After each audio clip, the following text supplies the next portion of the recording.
Hi, everybody. It's Ananda Leek here with the Thriving Mindfully Academy, and today I wanted to give you a behind the scenes look into how I take care of myself as a creative person, as a mixed media artist, as well as an author and poet. And I'll be sharing an excerpt from my book, That Which Awakens Me. It's my mindful creativity memoir that is available on Amazon and on my website. Go to anandaleek.com/books to learn more. The excerpt that I'm reading comes from a poem entitled 21 Drops of Inspiration in My Creative Bucket.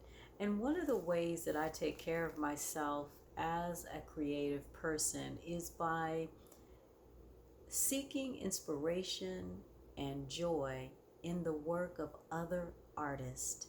And for me, many times I turn to the work of women artists of African descent. That's right. Women artists like Lois Mailou Jones, like Alma Thomas, like so many more.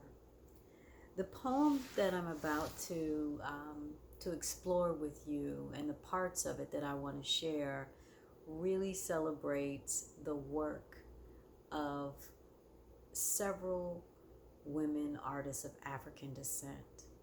And whenever I read these words, I'm always brought back to one of the first times that I've seen these artists' works up close and personal, or in a book, or on a video, or in a magazine. And all of the artwork that these women have created have left me in awe.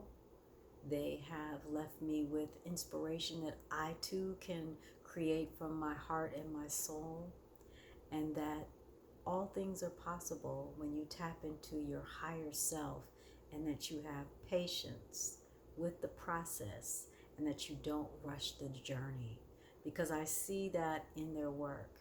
So this first poem is entitled Number 9. It's inspired by the artist Carla Walker and her paper silhouette Darky Town Rebellion, which was created in 2001. So this is number 9. America is desperate for your creative truth. Offer it to her without apology. Display it in front and center so she can't miss it.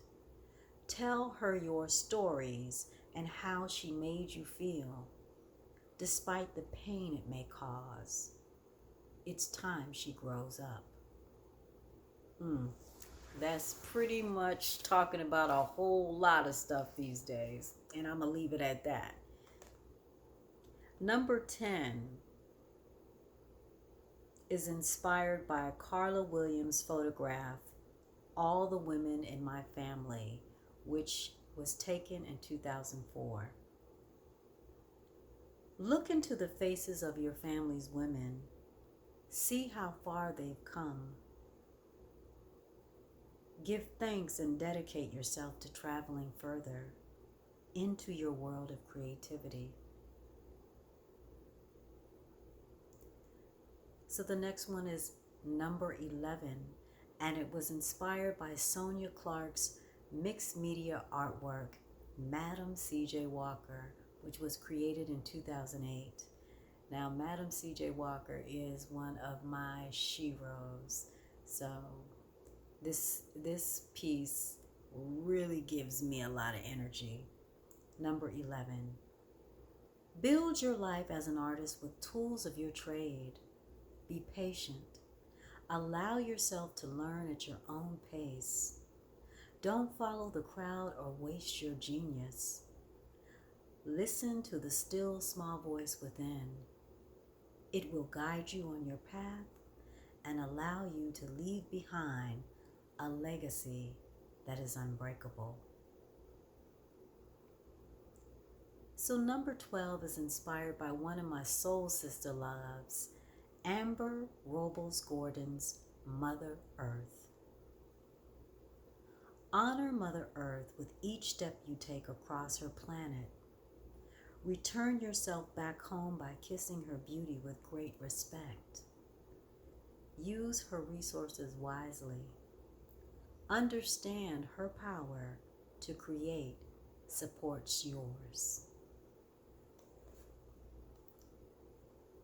Number 13 was inspired by DC's own Iona Rosielle Brown's A3 Black on Both Sides exhibition. I remember that. That was such a powerful exhibition. You know, when I get to see artwork up close and personal, ooh, it takes me to a whole nother level.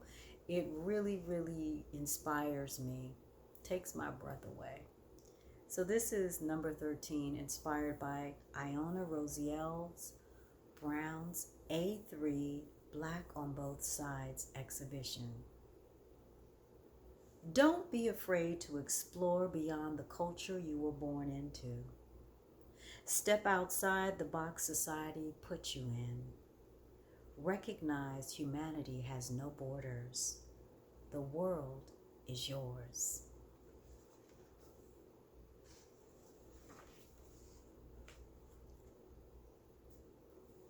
Number 14 is inspired by Betty Sayers' lithograph and collage Blowtop Blues, The Fire Next Time, which was created in 1998. Man, do I love Betty Sayer. I hope I said her name right. It may be Saar. I think it's Sayer. Forgive me if I said it wrong. Number 14. Honey child, you ain't got no time to sing the blues. Don't you see you have everything you need? It's called liberation. So create from your reservoir of passion. Let me do that again. I got to get the reservoir right. Let me start this over again. You know, this is a work in process.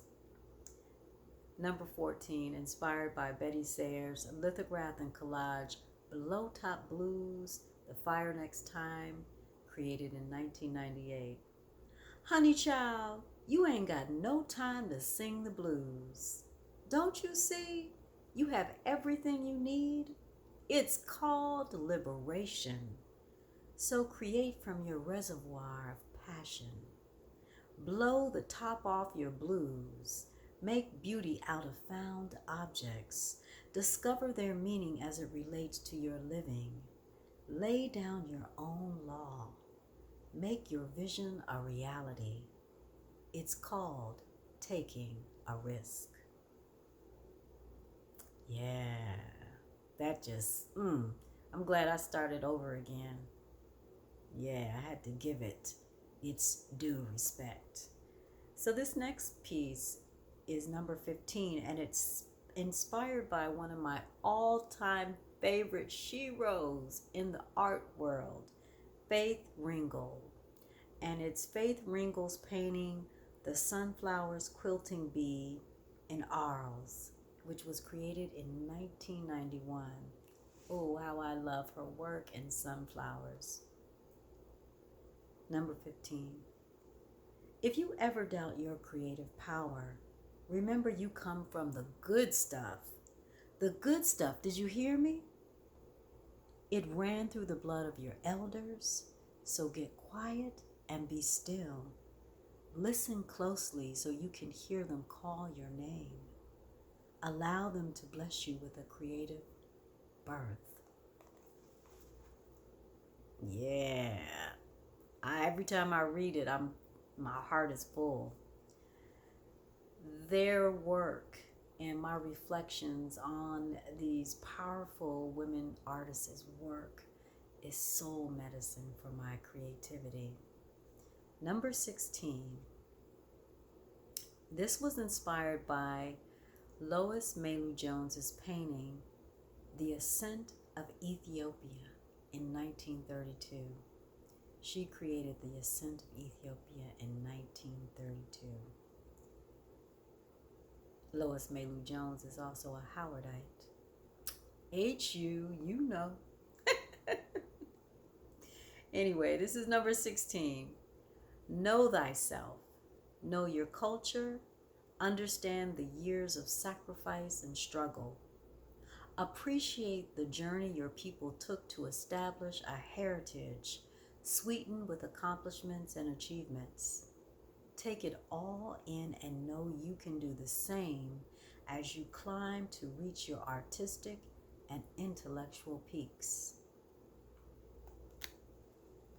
So, number 17 is inspired by Renee Stout's painting, Three Erzulis Calling. 2004 is when it was created. I had a chance to meet Renee Stout, and Renee Stout's work with the Haitian Vodun goddess Erzuli, oh my gosh, influenced me in such a big way. It shows up in my novel, Love's Troubadours, Karma Book 1, a yoga-inspired novel. Hint, hint, it's on Amazon. You can also go on over to anondelete.com/books to learn more about it. So this is number 17. Your muse appears in your dreams. She arrives wearing pink, blue, white, and gold silk. Your nose is teased by her honey amber. Her body is adorned with jewelry. Her hair holds a bouquet of sunflowers. Her feet are dancing to a remix of one of Oshundale's vintage funky soul house beats. Get up from your bed and welcome her into your life. That's the only way she can bless and inspire you with her love and beauty. Now I feel like dancing after that one. So number 18 is inspired by Alma Thomas's painting, March on Washington, 1964. So Alma Thomas used to live on 15th Street, and I have to tell you that I walk past her house on a regular basis, and I just stop and I acknowledge her energy and her spirit. And I'm so grateful to live in a place that I can walk to get to her house, to just stand and take in her energy. It's really, really powerful, at least for me. It's one of my mindful self-care practices as a artist and an author. So here's number 18. Free yourself from traditional representations. Write your own equation for art and life. Bring them together. That's how you make your own personal style. Watch it become an undeniable phenomenon. And then the last part of the poem that I want to share is number 20. It's inspired by The Black Female Body, a photographic history by Debra Willis and Carla Williams, two of my favorite photographers. Number 20. Sweetheart, darling, yes, we're talking to you. Your body is your temple. It is your sacred castle. Creativity from centuries past is stored in your womb. You are always pregnant with beauty, so give birth. So with that, if you're an artist, if you're a writer, if you're trying to create something, guess what? You're creative. We're all creative. I hope that my sharing my inspiration and how I use the work of other artists to help take care of my own creative soul during intense creative times like I'm going through right now and writing this fourth book, Thriving Mindfully, a memoir of resiliency. I hope that it's blessed you in some way. If you're looking for resources on how to practice mindfulness, self-care, and wellness when you need to navigate change and how to become resilient with all of those things, go on over to the Thriving Mindfully Academy at anandaleak.com/academy. If you like podcasts, check out the Thriving Mindfully podcast that is on anandaleak.com. Just go on over to the main page and you'll be able to access the podcast. You'll see the link for TM Podcast at the top of the page. Or if you're on SoundCloud, go ahead and check out soundcloud.com/Ananda-Leak. There are over 100 episodes on mindfulness, self-care, wellness, mindful creativity, mindful technology, and mindful leadership, and guided meditations as well. So check them out. As always, thank you, thank you, thank you, thank you, thank you for tuning in, and may we all continue to embrace thriving mindfully in everything that we think, feel, say, and do. Namaste, y'all.